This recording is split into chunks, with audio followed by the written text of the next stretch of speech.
You keep asking how to get what you want, but what if the question itself is the problem? What if you're trying to reach for something that's already in your hands? You just haven't learned to feel it yet. The truth is this: your desire already exists, not as a possibility, not as a potential. It exists right now in the quantum field of infinite probabilities. The version of you living that reality is as real as the version reading these words. You're not creating something new, you're colliding with what already is. But here's where most people get lost. They treat manifestation like construction, like they need to gather materials, lay foundations, build brick by brick until the thing finally appears. And so they hustle, they force. They white-knuckle their way toward a future that feels forever out of reach. And the gap between here and there becomes an ocean they're convinced they'll never cross. You've felt this, haven't you? The exhaustion of wanting something so deeply it aches. The confusion when you do everything right, affirmations, visualizations, vision boards, and still, nothing shifts. You start to wonder if you're broken, if the universe forgot about you, if maybe, just maybe, you're the exception to the rule. But you're not broken. You're just tuned to the wrong frequency. Think of it this way. Right now in this room, there are radio signals passing through the air, dozens of stations broadcasting simultaneously, music, news, talk shows, all of it happening at once, occupying the same space. But you don't hear any of it until you turn on the radio and tune to a specific frequency. The station was always there. You just weren't aligned with it. Your desire works the same way. It's already broadcasting. The love you want, the abundance, the clarity, the version of your life that feels aligned and effortless, it's already here. You're just tuned to a different channel, the channel of lack, of waiting, of not yet. And here's the thing about frequency. It's not about what you say, it's about what you embody. You can say affirmations until your voice goes hoarse, but if underneath those words you're vibrating doubt, fear, unworthiness, you're still tuned to the wrong station. The universe doesn't respond to your words, it responds to your state. So the question isn't, how do I get what I want? The question is, who do I need to become to receive what already exists? Quantum physics tells us something extraordinary. At the subatomic level, particles exist in a state of superposition. They're everywhere and nowhere at once, until observed. The act of observation collapses the wave function and brings a specific reality into form. In other words, reality doesn't exist independently of you. You are not a passive observer in a fixed world. You are an active participant collapsing possibilities into experience. Every moment you are choosing, not consciously most of the time, but through your attention, your belief, your emotional state, you are selecting which version of reality you experience. And here's the kicker: all versions exist simultaneously. The version where you're struggling and the version where you're thriving are both real, both available, both happening right now in the quantum field. You're just focused on one more than the other. Think about the last time you bought a new car. Suddenly you start seeing that same car everywhere. It's not that more people bought that car the moment you did. The cars were always there, but your awareness shifted. You became attuned to something you previously filtered out. Your focus collapsed a different reality into your perception. This is what tuning in means. It's not about creating something from nothing. It's about becoming aware of what already is. It's about shifting your attention, your energy, your entire being toward the frequency of the desire and letting it come into view. But most people don't do that. They focus on the absence. They look at their bank account and feel the lack. They scroll through social media and feel the gap between their life and someone else's. They wake up and immediately start cataloging everything that's wrong. And with every thought, every emotion, every moment of focus, they tune deeper into the reality they don't want. And then they wonder why nothing changes. Here's what you need to understand. The quantum field doesn't judge. It doesn't say you're not worthy of this or you haven't worked hard enough.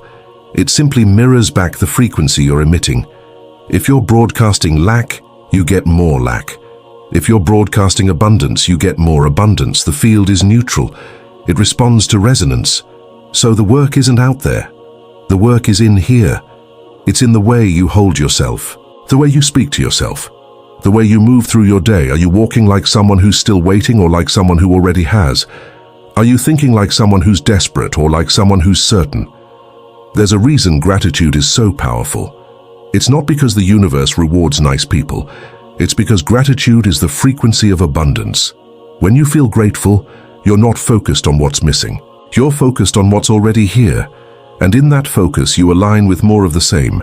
You tune to the station that's playing the song you want to hear. But gratitude isn't enough on its own. You can't fake it. You can't slap a smile on a wound and call it healed. The field reads deeper than that. It reads your nervous system, your body, the subconscious beliefs you've been carrying since childhood, the ones that whisper, "You're not enough. You'll never have it." People like you don't get things like that. Those beliefs are frequencies too.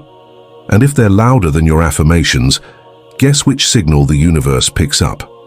This is why so many people feel stuck. They're doing the surface work, saying the words, visualizing the outcome, but underneath, they're still running old programming. Programming that says safety is in staying small, that wanting is dangerous, that having means losing, and so the field responds to the deeper signal, not the surface one. So how do you change that? How do you reprogram the frequency? You start by becoming aware of it. You start by noticing the thoughts that loop in the background.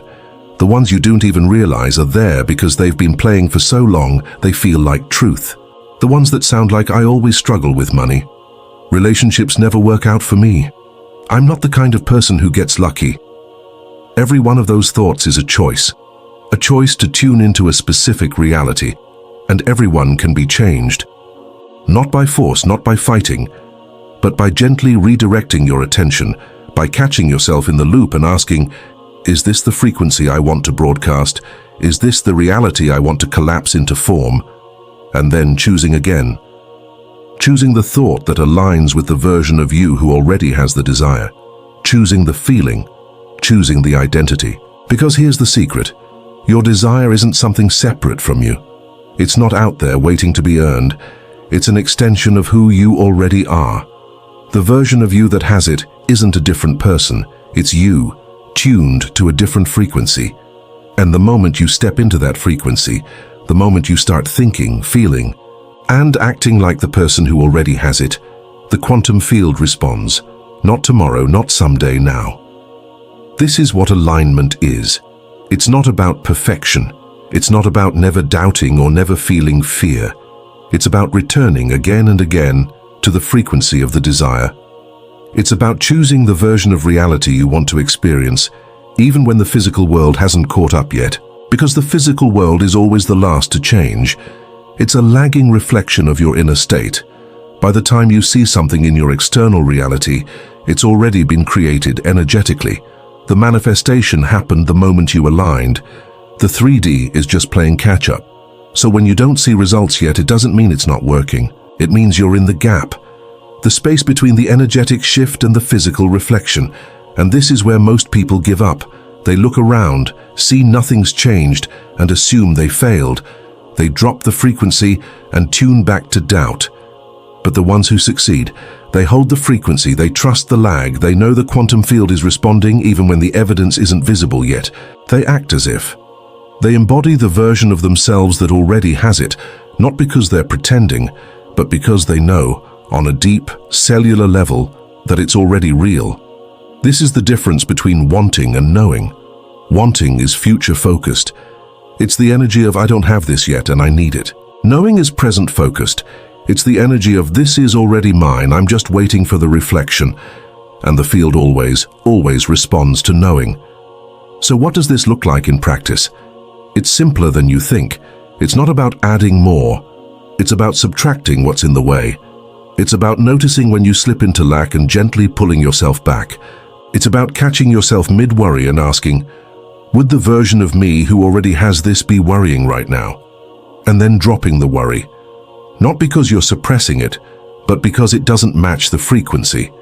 It's about moving through your day with quiet certainty, making decisions from the place of already having, spending money like someone who knows more is coming, turning down what doesn't align because you know what you truly want is on its way, feeling the relief, the ease, the gratitude, not as a technique, but as a natural expression of your new state. It's about becoming so rooted in the frequency of your desire that doubt becomes background noise. It still shows up, doubt always does, but it doesn't run the show anymore. You acknowledge it, thank it for trying to keep you safe, and choose differently. And here's what happens when you do this consistently. The world rearranges itself, not because you forced it, not because you hustled harder, but because you became a match for a different reality. Opportunities appear, people show up, doors open that weren't even visible before. Not because the universe suddenly decided to bless you, but because you're finally tuned to the frequency where those things exist. You stop chasing, you start attracting, and it feels less like effort and more like flow. Less like you're trying to make something happen, and more like you're allowing what already is to find you. This is the shift from doing to being, from force to resonance, from how do I get this to how do I become this. Your desire already exists, not as a dream, not as a wish, as a reality in the quantum field, waiting for you to match its frequency. And the moment you do, the moment you stop looking for it out there and start embodying it in here, it collapses into form. Not because you earned it, not because you were finally good enough, but because you became the version of you that it was always meant to belong to. You don't have to know how it will happen. You don't have to see the path. You just have to hold the frequency, trust the field, and let the universe do what it does best. Reflect back to you the reality you're broadcasting. So stop asking how. Stop waiting for permission. Stop looking for proof. The proof is in the alignment. The evidence is in the state. And the moment you step fully into the frequency of your desire, you'll realize it was never about getting. It was always about remembering. Remembering that you are not separate from what you want, that the gap is an illusion, that everything you desire is already yours. You're just learning to tune in. And the moment you do, the world you've been reaching for will reach back. If this resonated with something deep inside you, don't just let it pass. Like this video. Subscribe to the channel. Not for the algorithm, but because alignment is a practice, and every time you come back here, you're choosing the frequency again. You're reminding yourself of the truth, and that repetition, that return, it's what shifts everything. See you in the next one.